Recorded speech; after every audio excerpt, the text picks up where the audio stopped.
Bonjour et bienvenue pour cet autre enseignement de la parole de Dieu.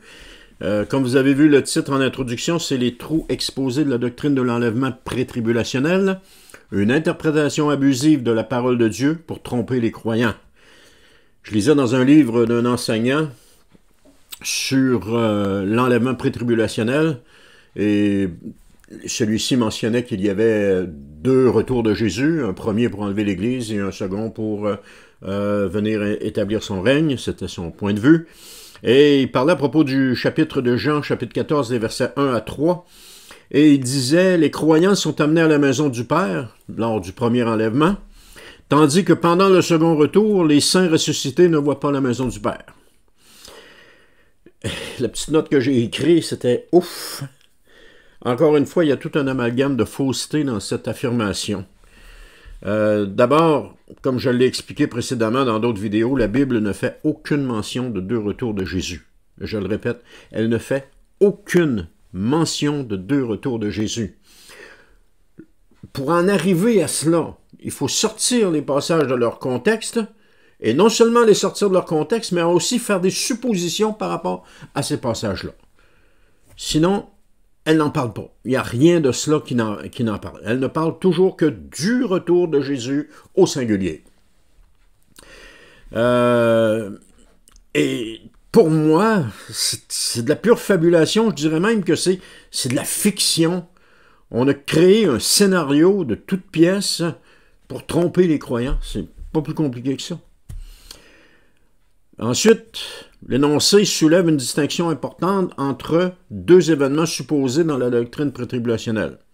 C'est-à-dire, comme j'ai dit tantôt, un premier retour secret de Christ pour amener les croyants à la maison du Père, et un second retour visible où les croyants ressuscités ne verraient pas la maison du Père. Bon. Donc, autrement dit, ce qu'il est en train de dire, c'est que les croyants en vie, lorsque Jésus revient pour un premier retour, il ramasse tous les croyants en vie, puis il les amène à la maison du Père. Et lorsqu'il revient pour un deuxième, là, il ressuscite les morts en Christ, ceux qui étaient chrétiens, il les ressuscite, mais eux autres, ils ne voient pas la maison du Père.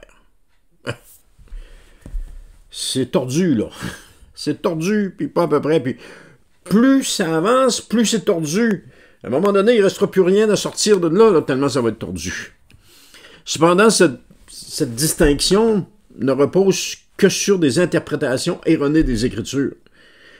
Et ça repose aussi sur une théologie qui n'est pas soutenue par le texte biblique d'aucune façon, Et je le répète, ce sont tous des versets sortis de leur contexte et des suppositions. Et comme celui de Jean chapitre 14, versets 1 à 3. Regardons maintenant ce que dit ce passage exactement. Alors, le passage de Jean 14, 1 à 3 dit « Que votre cœur ne se trouble pas, ayez foi en Dieu, ayez aussi foi en moi. Dans la maison de mon Père, il y a beaucoup de demeures. Si ce n'était pas vrai, je vous l'aurais dit. En effet, je vais vous préparer une place. Lorsque je vous aurai préparé une place, je reviendrai, je vous prendrai avec moi, afin que vous soyez, vous aussi, là où je suis. » Alors, ce passage a souvent été interprété comme une promesse de Jésus à ses disciples qui seront un jour avec lui dans la présence de Dieu.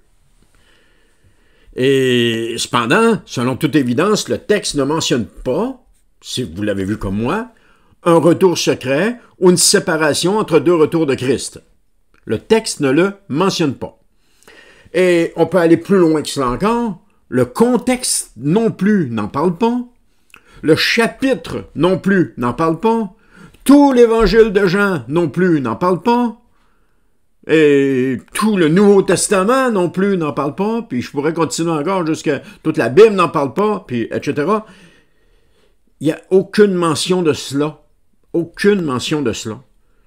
Selon le contexte, Jésus parle de son départ et de son retour comme un seul et même événement. Un seul et même événement, c'est pour le retour. Donc, Jésus quitte, monte au ciel, prépare une place dans la maison du Père et revient. C'est un seul retour. Le texte ne fait aucune allusion à une multiplicité de retours. En réalité, il rassure les disciples que leur futur sur leur futur dans la présence de Dieu. C'est ça qu'il est en train de faire. Regarde, je m'en vais, mais inquiétez-vous pas, je vais vous préparer une place, puis quand ça va être prêt, je vais revenir vous chercher. C'est rassurant, c'était rassurant pour les disciples. Ça devrait être rassurant pour nous aussi, parce que Jésus est parti nous préparer une place, puis il va revenir. Et la promesse de Jésus à ses disciples indique pas un retour séparé ou secret, mais elle souligne l'assurance de l'union finale avec Christ, visible à son retour. Parce que les Écritures ne divisent pas le retour de Christ en deux phases distinctes, enlèvement secret et retour glorieux. Les promesses bibliques comme 1 Thessaloniciens, chapitre 4, versets 16 à 17, et Matthieu 24, verset 30, décrivent un retour visible. D'ailleurs, un retour secret, invisible, ce n'est pas mentionné nulle part dans la parole de Dieu. Et les promesses décrivent plutôt que les croyants rencontrent Jésus dans les airs pour être avec lui pour toujours. Il n'est absolument pas question d'aucun autre scénario. Une autre chose, c'est que la notion que les saints ressuscités ne voient pas la maison du Père lors du retour glorieux est également non biblique. Parce que si le premier retour est pas biblique, ben tout ce qui suit, là, tout ce qui est ajouté, n'est pas biblique non plus. Comme par exemple, le premier retour, il vient chercher son église, il l'amène au ciel, c'est les noces de l'agneau. Ensuite de ça, 7 ans après, parce qu'il y a la période de tribulation, vous voyez, tac, tac, tac. 7 ans après, Jésus revient avec son église, les saints anges, et puis il vient installer son royaume. Alors, si la première énoncée est faux, tout le reste est faux. Si vous construisez une maison, puis vous partez croche, ben, tout le reste va être croche. Et non seulement tout le reste va être croche, mais ça va aller, le défaut va aller en s'amplifiant. Autrement dit, si vous partez à la base avec, on va prendre 5 cm de différence d'un côté comme de l'autre, quand vous allez arriver en haut, vous allez avoir 30 cm de différence. Parce qu'à mesure que l'édifice s'érige, la proportion augmente. Et c'est la même chose.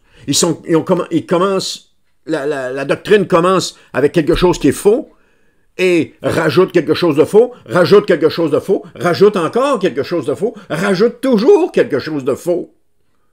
Ce qui fait que, rendu à l'autre bout, là, c'est affreux si c'est faux, si c'est croche. Lors du retour glorieux de Jésus, les croyants ressuscités transformés sont réunis avec lui, comme le décrit 1 Thessaloniciens 4, 17.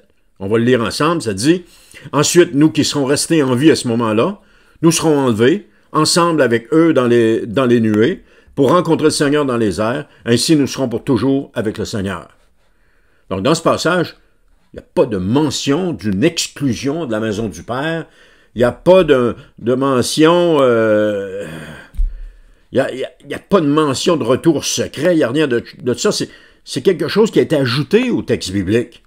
Et toute la Bible ne parle pas d'une telle chose, c'est pas la première fois que je le dis, là. Donc la maison du Père, dans Jean 14, 2, peut être comprise comme la communion éternelle avec Dieu dans la nouvelle création. Apocalypse chapitre 21, versets 3 à 4, va décrire cette réalité en disant « Et j'entendis une voix forte venant du trône qui disait « Voici la tente de Dieu avec les hommes, il habitera avec eux, ils seront ses peuples, et lui, Dieu, avec eux, sera leur Dieu. Il essuiera toute larme de leurs yeux, la mort ne sera plus, il n'y aura plus ni deuil, ni plainte, ni souffrance, car ce qui était autrefois a définitivement disparu. » Ainsi, la division entre un retour secret et un retour glorieux crée une théologie sans base scripturaire. Parce que les Écritures parlent d'un retour glorieux et visible de Jésus et ne fait aucune mention de deux retours. Puis cela ajoute une confusion inutile en séparant les événements. Cette doctrine détourne l'attention des croyants de la vigilance et de la persévérance dans les tribulations. Donc, en conclusion, l'énoncé repose sur une fausse compréhension de Jean, chapitre 14, versets 1 à 3, et de la doctrine biblique du retour de Jésus. La Bible enseigne un seul retour visible et glorieux du Seigneur Jésus. Un retour où tous les croyants ressuscités ressuscités ou transformés, parce que Paul dit pour ceux qui seront encore en vie. Alors tous ceux qui sont morts et tous ceux qui sont encore en vie vont jouir de la présence éternelle de Dieu dans la nouvelle création. La notion que les saints ressuscités ne voient pas la maison du Père, ma foi, contredit l'assurance biblique de l'union finale et éternelle avec Christ. Pourquoi est-ce qu'il y a un groupe de croyants qui est privilégié par rapport à un autre? On crée non seulement une séparation entre les événements, mais on crée une séparation entre les croyants.